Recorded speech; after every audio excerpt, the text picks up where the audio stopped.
Hello students, welcome back to the class. This is your BNY Smith Ankush and today we will be studying about Bhakti Yoga. So before going to Bhakti Yoga, there are many authors who has given different definitions about Bhakti. So Bhakti ಯೋಗದಲ್ಲಿ ಹಲವಾರು ಡೆಫಿನೇಷನ್ಸ್ಗಳು ಸುಮಾರು ಆಥರ್ಸ್ಗಳು ಕೊಟ್ಟಿದ್ದಾರೆ.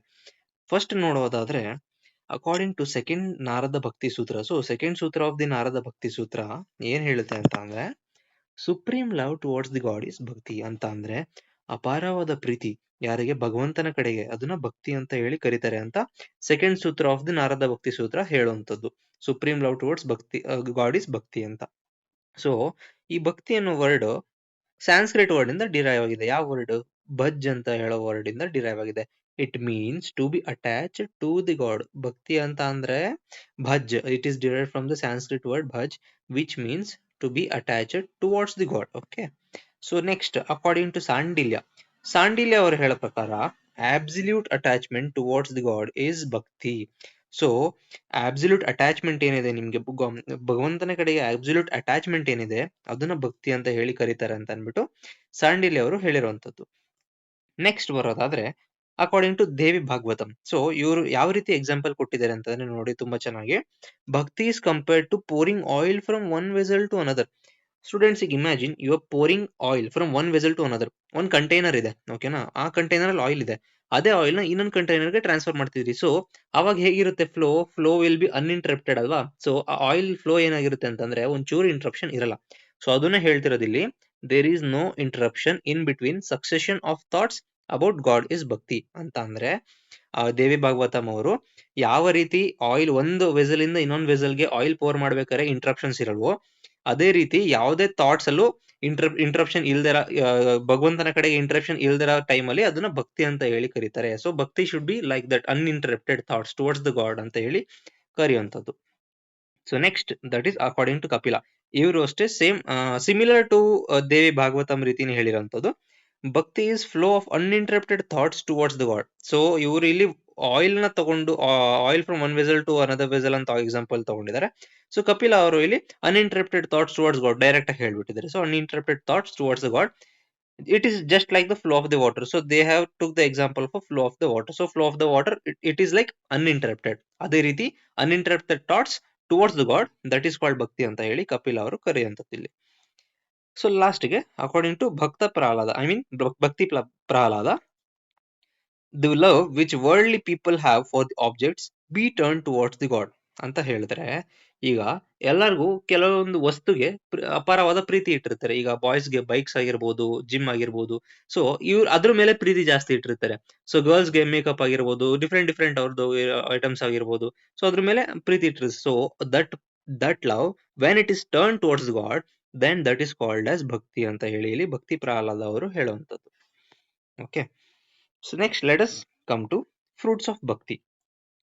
Fruits of bhakti ಇಲ್ಲಿ ಏನ್ ಹೇಳ್ತಾರೆ ಅಂತ ಅಂದ್ರೆ, from fourth ಸೂತ್ರ ಆಫ್ ದಿ ನಾರದ ಭಕ್ತಿ ಸೂತ್ರ, ಯತಲಬ್ತ್ವ ಪುಮಾನ್ ಸಿದ್ಧೋ ಭವತಿ ಅಮೃತೋ ಭವತಿ ತೃಪ್ತೋ ಭವತಿ. ಓಕೆ. ಸೊ ಇಲ್ಲಿ ಸೂತ್ರ ಇರುವಂತದ್ದು ಇಲ್ಲಿ ಕರೆಕ್ಟ್ ಆಗಿ ನಾನು ಡಿಫ್ರೆನ್ಶಿಯೇಟ್ ಮಾಡಿ ಓದ್ತೀನಿ, ಕೇಳಿಸ್ಕೊಳ್ಳಿ. ಯತಲಬ್ತ್ವ ಪುಮಾನ್ ಸಿದ್ಧೋ ಭವತಿ ಅಮೃತೋ ಭವತಿ ತೃಪ್ತೋ ಭವತಿ. ಓಕೆ. ಇದ್ರ ಮೀನಿಂಗ್ ಏನಪ್ಪಾ ಅಂತ ತಿಳ್ಕೊಳ್ಳೋದಾದ್ರೆ, ಆನ್ ಅಟೈನಿಂಗ್ ಭಕ್ತಿ, ಯತಲಬ್ತ್ವ ಪುಮಾನ್ ಅಂದ್ರೆ ಆನ್ ಅಟೈನಿಂಗ್ ಭಕ್ತಿ ಅ ಮ್ಯಾನ್ ಬಿಕಮ್ಸ್ ಪರ್ಫೆಕ್ಟ್.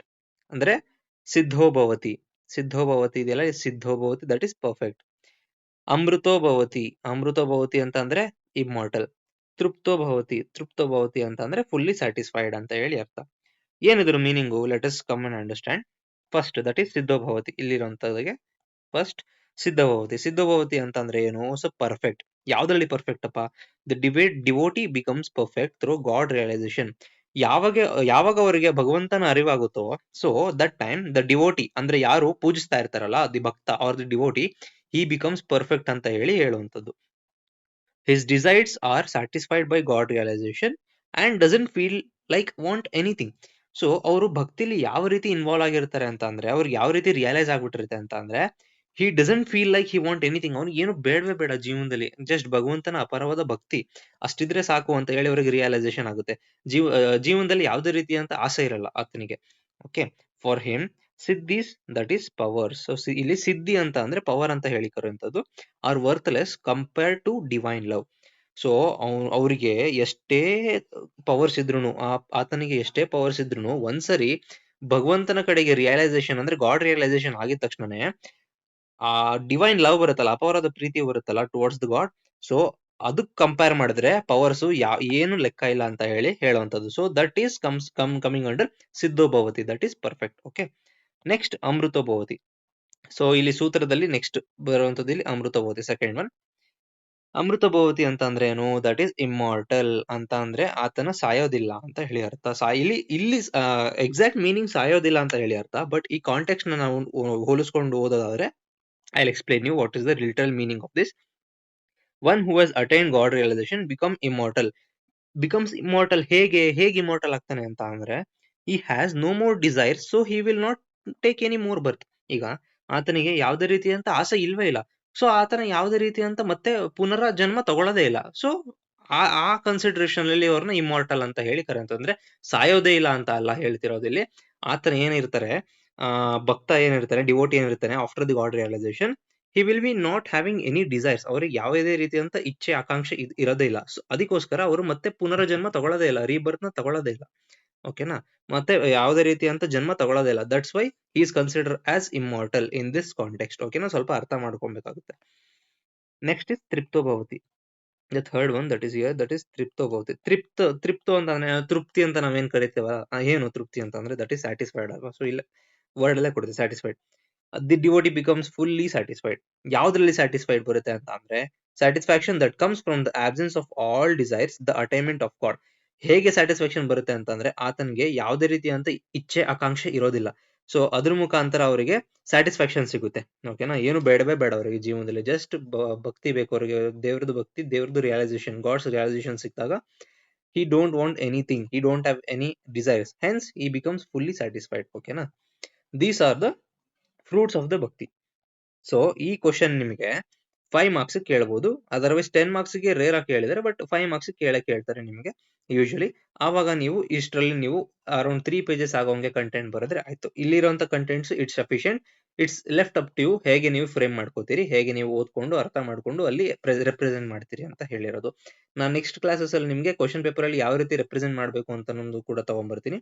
ಅಲ್ಲಿ ತನಕ ನಾನು ಕೊಟ್ಟಿರೋಂಥ PPT, ಕೊಟ್ಟಿರೋಂಥ ಸ್ಟಡಿ ಮೆಟೀರಿಯಲ್ಸ್ ನ ಓದ್ತಾರೆ. ಫ್ರೂಟ್ಸ್ ಆಫ್ ಭಕ್ತಿ ಲೇನೆ. Next that is according to sutra 5th of the Narada ಭಕ್ತಿ ಸೂತ್ರ. ಇಲ್ಲಿ ನಾವು ಸೂತ್ರ 4 ಓದ್ವಿ, ಈಗ ಸೂತ್ರ 5 ಏನ್ ಹೇಳುತ್ತೆ ಅಂತ ನೋಡೋಣ ಬನ್ನಿ.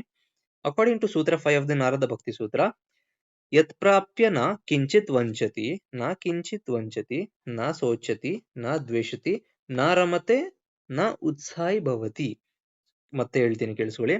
ಯತ್ ಪ್ರಾಪ್ಯ ನ ಕಿಂಚಿತ್ ವಂಚತಿ, ನ ಶೋಚತಿ, ನ ದ್ವೇಷತಿ, ನ ರಮತೆ, ನ ಉತ್ಸಾಹಿ ಭವತಿ.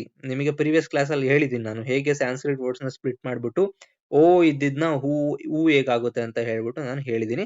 So if you don't know how to split this words and pronouns, then i button ಮೇಲೆ ಅಲ್ಲಿ ಬರ್ತಾ ಇರಬಹುದು ಮೇಲ್ಗಡೆ. ಸೊ ಆ ವಿಡಿಯೋ ನಾನು ಅಲ್ಲಿ ಹಾಕಿರ್ತೀನಿ, ಐ ಬಟನ್ ಮೇಲೆ ಕ್ಲಿಕ್ ಮಾಡಿ you will be redirected to the previous video, ಯಾವಾಗ ನಾನು ಅಲ್ಲಿ ಅದನ್ನ ಹೇಳ್ಕೊಟ್ಟಿದ್ದೀನಿ ಸ್ಪ್ಲಿಟ್ ಮಾಡಿ ಹೇಗೆ ಓದೋದು ಅಂತ. ಓಕೆನಾ, ಸೊ ಏನ್ ಈ ಸೂತ್ರದ ಅರ್ಥ ಅಂತ ಅಂದ್ರೆ, ಆನ್ ಅಟೈನಿಂಗ್ ಡಿವೈನ್ ಲವ್ ಅಂದ್ರೆ ಅಪಾರವಾದ ಪ್ರೀತಿ ಯಾವಾಗ ನಾವು ದೇವ್ರ ಮೇಲೆ ಬರುತ್ತೋ, that time he doesn't desire for anything. ಅವ್ರಿಗೆ ಯಾವುದೇ ರೀತಿಯಂತ ಇಚ್ಛೆ ಆಕಾಂಕ್ಷೆ ಇರಲ್ಲ.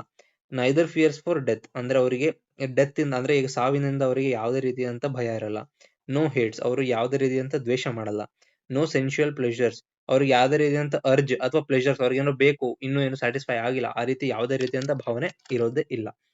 ಸೊ ನಾ ಕಿಂಚಿತ್ ವಂಚತಿ, ನಾ ಕಿಂಚಿತ್ ವಂಚತಿ ಅಂತ ಅಂದ್ರೆ he don't desire for anything ಅಂತ ಹೇಳಿ ಅರ್ಥ. ಸೊ ಫಸ್ಟ್ ಒನ್ ನಾ ಕಿಂಚಿತ್ ವಂಚತಿ. ನಾ ಶೋಚತಿ, ನಾ ಶೋಚತಿ ಅಂದ್ರೆ ಅವ್ರು ಏನು ಯೋಚನೆನೇ ಮಾಡಲ್ಲ ಅಂತ ಅಂದ್ರೆ he doesn't fears for death ಅಂದ್ರೆ ಯಾವ್ದ್ರ ಬಗ್ಗೆ ಯೋಚನೆ ಮಾಡಲ್ಲ. He doesn't thinks about the death. ನಾ ಶೋಚತಿ ಅಂತಂದ್ರೆ he doesn't fears of death. And no hates ಅಂದ್ರೆ ನಾ ದ್ವೇಷತಿ, ದ್ವೇಷ ಅಂತ ಅಂದ್ರೆ ಏನು ಹೇಟ್. ಸೊ ನಾ ಅಂದ್ರೆ ದ್ವೇಷ ಮಾಡಲ್ಲ, ನಾ ದ್ವೇಷತಿ, no hates. And no sensual pleasures means no ಉತ್ಸಾಹಿ ಭವತಿ ಅಂತಂದ್ರೆ ಅವ್ರಿಗೆ ಯಾವುದೇ ರೀತಿಯಂತ ಉತ್ಸಾಹ ಇರಲ್ಲ, ಯಾವ್ದ್ರ ಮೇಲೂ ಸೆನ್ಶುಯಲ್ ಪ್ಲೆಷರ್ಸ್ ಇರಲ್ಲ, ಯಾವುದೇ ರೀತಿಯ ಅರ್ಜಸ್ ಇರಲ್ಲ, ಯಾವುದೇ ರೀತಿಯ ಉತ್ಸಾಹ ಇರಲ್ಲ.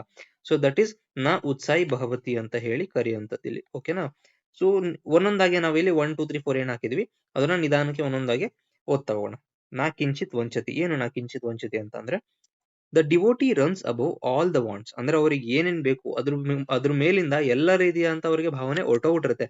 ತನಗೆ ಜೀವನದಲ್ಲಿ ಏನು ಬೇಡವೇ ಬೇಡ, ತನಗೆ ಯಾವುದೇ ಆಸೆ ಆಕಾಂಕ್ಷೆ ಏನು ಇರಲ್ಲ. ಸೊ ದಟ್ ಇಸ್ ನಾ ಕಿಂಚಿತ್ ವಂಚತಿ. His thirst for sensual pleasure has been quenched forever by attainment of God's realization. ಯಾವಾಗ ಭಗವಂತನ ಮೇಲೆ ಅವನಿಗೆ ರಿಯಲೈಸೇಷನ್ ಆಗುತ್ತೋ, ಅರಿವಾಗುತ್ತೋ, then his thirst for the sensual pleasure. Sensual pleasure ಏನು ಇವಾಗ ನಾರ್ಮಲ್ ಪರ್ಸನ್ಸ್ಗೆ ಸೆನ್ಶುಯಲ್ ಪ್ಲೆಜರ್ಸ್ ಬೇಕಾಗಿರುತ್ತೆ, ಆಲ್ ದ ಪ್ಲೆಜರ್ಸ್ ಇರುತ್ತಲ್ಲ. ಸೊ ಅದು ಯಾವಾಗ ಭಕ್ತಿ ಯೋಗನ ಅಟೈನ್ ಮಾಡಿರ್ತಾರೆ ಆ ಡಿವೋಟಿ, ಆ ಭಕ್ತನಿಗೆ ಯಾವುದೇ ರೀತಿಯಾದಂತ ಸೆನ್ಶುಯಲ್ ಪ್ಲೆಜರ್ಸ್ ಬೇಕಾಗಿರಲ್ಲ. He has been already quenched ಅಂದ್ರೆ ಸಾಕು, ಅವರಿಗೆ ತೃಪ್ತಿಯಾಗಿ, ಹೇಳಿದ್ನಲ್ಲ ಮುಂಚೆನೆ, ತೃಪ್ತೋ ಭವತಿ ಅಂದ್ರೆ ತೃಪ್ತಿ, will be fully satisfied and then he doesn't want any kind of sensual pleasures. When one gets darshan of the God all desires are burnt up. ಯಾವಾಗ ಭಗವಂತನ ದರ್ಶನ ಪಡಿತಾನೋ ಆತನ ಭಕ್ತ, ಆಗ ಎಲ್ಲಾ ರೀತಿಯಾದಂತ ಡಿಸೈರ್ಸ್, ಎಲ್ಲಾ ರೀತಿಯಾದಂತ ಆಸೆ ಅದೆಲ್ಲ ಕೂಡ ಸುಟ್ಟೋಗುತ್ತೆ. That is been burnt up and you will be not having any type of sensual pleasures ಅಂತ ಹೇಳಿ ನಾ ಕಿಂಚಿತ್ ವಂಚತಿಯಲ್ಲಿ ಹೇಳಿರುವಂಥದ್ದು. ನೆಕ್ಸ್ಟ್ ನಾ ಸೋಚತಿ. ಸೋಚ್ ಅಂದ್ರೆ ಏನು ಹಿಂದಿಲಿ? ಯೋಚನೆ ಮಾಡೋದು. Okay. The devotee doesn't think of anything. ಯಾವುದೇ ರೀತಿಯಂತ ವಿಷಯ ಮೇಲೂ ಆತನ ಗಮನ ಕೊಡೋದಿಲ್ಲ, ಯೋಚನೆ ಮಾಡೋದೇ ಇಲ್ಲ. He has no attachments. He expects nothing. He hopes nothing. He fears nothing. Students, ಈಗ ಬರೀ ಭಕ್ತ ಮಾತ್ರ ಅಲ್ಲ, ಯಾರೀಗ ಭಕ್ತಿ ಯೋಗನ ಸಾಧನೆ ಮಾಡಿ ಇವಾಗ ಭಕ್ತ ಅಂತ ಅನ್ಸ್ಕೊಂಡಿರ್ತಾರಲ್ಲ ಅವ್ರು ಮಾತ್ರ ಅಲ್ಲ, normal people, every people, they should not have attachments on anything. So they should not expect on anything and we should not hope on anything and also we should not fear of anything. Okay. ನೀವೀಗ attachments ಜಾಸ್ತಿ ಬೆಳೆಸ್ಕೋತೀರಾ ಅಂತ ಅಂದ್ರೆ ಅದು ನಿಮ್ಗೆನೆ ಲಾಸ್ಟಿಗೆ ಹೋಗಿ hurt ಆಗುವಂಥದ್ದು. Expect ನೀವೇ ಜಾಸ್ತಿ ಮಾಡ್ತೀರಾ ಅಂತ ಅಂದ್ರೆ ನೀವು ಎಕ್ಸ್ಪೆಕ್ಟೇಷನ್ ಮೀಟ್ ಆಗಲಿಲ್ಲ, ಏನು ಆಯ್ತು ಅಂತ ಅಂದ್ರೆ ದೆನ್ ನಿಮಗೆ ಅದು ವಾಪಸ್ ಬ್ಯಾಕ್ ಫೈರ್ ಆಗೋದು, ನಿಮಗೆ ಅದು ವಾಪಸ್ ನಿಮಗೆ ಬೇಜಾರಾಗುವಂಥದ್ದು. ನೀವೇನಾದ್ರು ಹೋಪ್ ಇಟ್ಕೊಂಡಿರ್ತೀರಿ ಅದಾಗ್ಲಿಲ್ಲ ಅಂತ ಅಂದ್ರೆ ಅದು ಕೂಡ ನಿಮ್ಗೆ ಬೇಜಾರು ಮಾಡುವಂಥದ್ದು. ಅದಕ್ಕೋಸ್ಕರ ಯಾವುದೇ ರೀತಿಯಾದಂತ ಅಟ್ಯಾಚ್ಮೆಂಟ್ಸ್, ಎಕ್ಸ್ಪೆಕ್ಟೇಷನ್ಸ್ ಆರ್ ಹೋಪ್ಸ್ ಯಾವುದೇ ರೀತಿ ಅಂತ ಇಟ್ಕೊಬಾರ್ದು. ಓಕೆನಾ? Apart from the bhakti yoga, regarding to general life also I am saying. Okay. Next, he has no disappointments, no frustration, no loss, etc.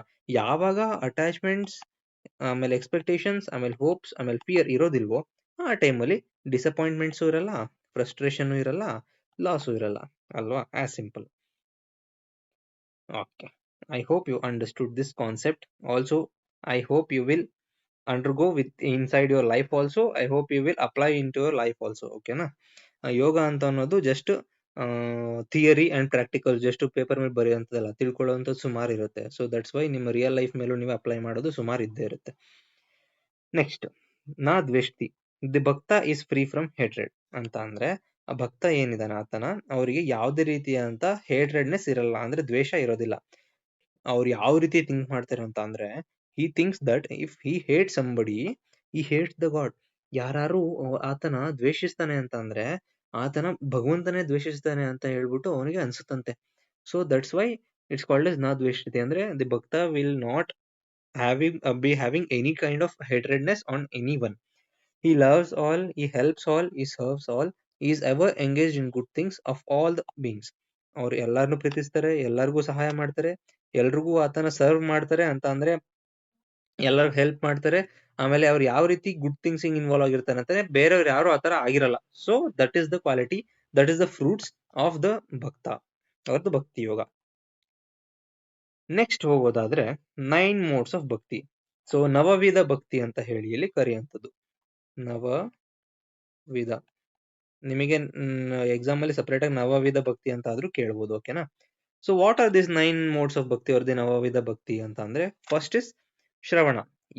ಏನು ಇದ್ರ ಅರ್ಥ ತಿಳ್ಕೊಳ್ಳೋಣ. ಏನಿದ್ದು 9 ಮೋಡ್ಸ್ ಆಫ್ ಭಕ್ತಿ ಅಂತಂದ್ರೆ ಯಾವ ರೀತಿ ನಾವು ಭಕ್ತಿನ ಅಟೈನ್ ಮಾಡ್ಬೋದು, ಭಕ್ತಿನ ನಾವು ಪ್ರಾಪ್ತ ಮಾಡ್ಬೋದು. So that is called 9 modes. ಯಾವ ಮೋಡ್ಸ್, ಥ್ರೂ ವಿಚ್ ವೇಸ್ ಅಂತ ಹೇಳಿ. ಓಕೆನಾ? ಫಸ್ಟ್ ಒನ್ ದಟ್ ಇಸ್ ಶ್ರವಣ. ಶ್ರವಣ ಅಂತ ಅಂದ್ರೆ ಏನು? Hearing the glory of the god, ಅಂದ್ರೆ ಗಾಡ್ ಸ್ಟೋರೀಸ್ ಇರುತ್ತಲ್ಲ, ಗ್ಲೋರಿ ಇರುತ್ತಲ್ಲ, ಸೊ ಅದನ್ನ ಕೇಳಿಸ್ಕೊಳ್ಳುವಂಥದ್ದು ಶ್ರವಣ. ಸೊ ಅದನ್ನ ಕೇಳಿಸ್ಕೊಂತ ನಾವು ಭಕ್ತಿನ ಅಟೈನ್ ಮಾಡ್ಬೋದು. ನೆಕ್ಸ್ಟ್ ಸ್ಮರಣ. ಸ್ಮರಣ ಅಂತ ಅಂದ್ರೆ ಏನು? Constant remembrance of the lord, ಅಂದ್ರೆ ಭಗವಂತನನ್ನ ಮತ್ತೆ ಮತ್ತೆ ಪುನಃ ನಾವು ಜ್ಞಾಪಿಸ್ಕೋತಾ ಇರೋದು. ಸೊ ಅದರಿಂದ ಕೂಡ ನಾವು ಭಕ್ತಿಯನ್ನ ಅಟೈನ್ ಮಾಡ್ಬೋದು. So that is smarana. Next is kirtana. ಕೀರ್ತನ ಅಂತಂದ್ರೆ ಏನು? Singing the glory of the lord ಅಂತ ಅಂದ್ರೆ ಭಗವಂತನ ಬಗ್ಗೆ ಹಾಡಾಡುವಂಥದ್ದು. Singing the glory of the Lord. So that is kirtana. ಅದ್ರ ಮುಖಾಂತರನೂ ಕೂಡ ನಾವು ಭಕ್ತಿಯನ್ನು ಅಟೆಂಡ್ ಮಾಡಬಹುದು. Next is Archana. ಅರ್ಚನಾ ಅಂತ ಅಂದ್ರೆ offerings flower to the Lord. ಅರ್ಚನಾ, ನೀವು ದೇವಸ್ಥಾನಕ್ಕೆ ಹೋಗಿ ಅರ್ಚನೆ ಮಾಡಿಸ್ತಿರಲ್ಲ, ಅದೇ ರೀತಿ ಅರ್ಚನಾ, offering flowers to the Lord. ಅದರಿಂದನೂ ಸಹ ನಮ್ಗೆ ಭಕ್ತಿ ಸಿಗ್ಬಹುದು. ದಾಸ್ಯ. ದಾಸ್ಯ ಅಂತ ಅಂದ್ರೆ ಏನು? Being a servant of the lord, ಅಂದ್ರೆ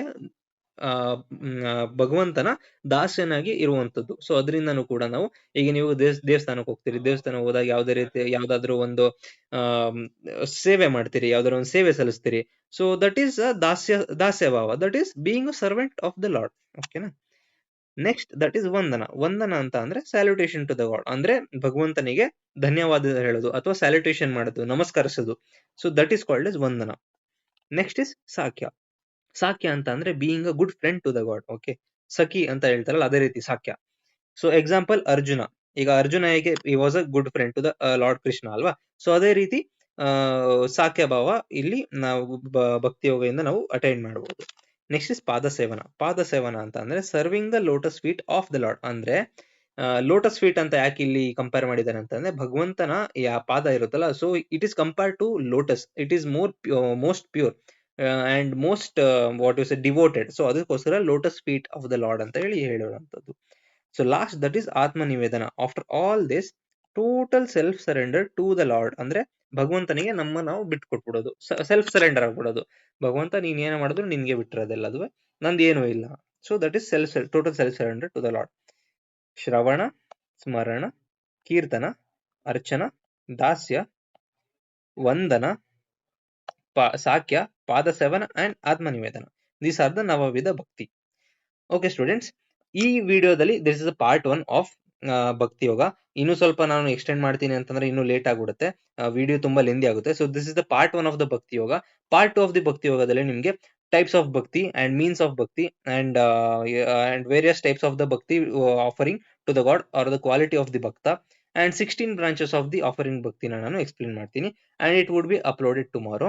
ಅಲ್ಲಿ ತನಕ ನೀವು ಈ ವಿಡಿಯೋನ ನೋಡ್ತಾ ಇರಿ, ನೋಟ್ಸ್ ಮಾಡ್ಕೊಳ್ಳಿ, PPT ನಾನು ಶೇರ್ ಮಾಡ್ತೀನಿ. ಏನಾದ್ರು ಡೌಟ್ಸ್ ಇತ್ತು ಅಂತ ಅಂದ್ರೆ ಕಮೆಂಟ್ ಸೆಕ್ಷನ್ ಅಲ್ಲಿ ಡ್ರಾಪ್ ಡೌನ್ ಮಾಡಿ. If you have any kinds of issue also you can contact me in the comment box. So next video ಬರೋ ತನಕ ನೀವು ಚೆನ್ನಾಗಿ ಓದ್ತಾ ಇರಿ. All the best students. Thank you very much.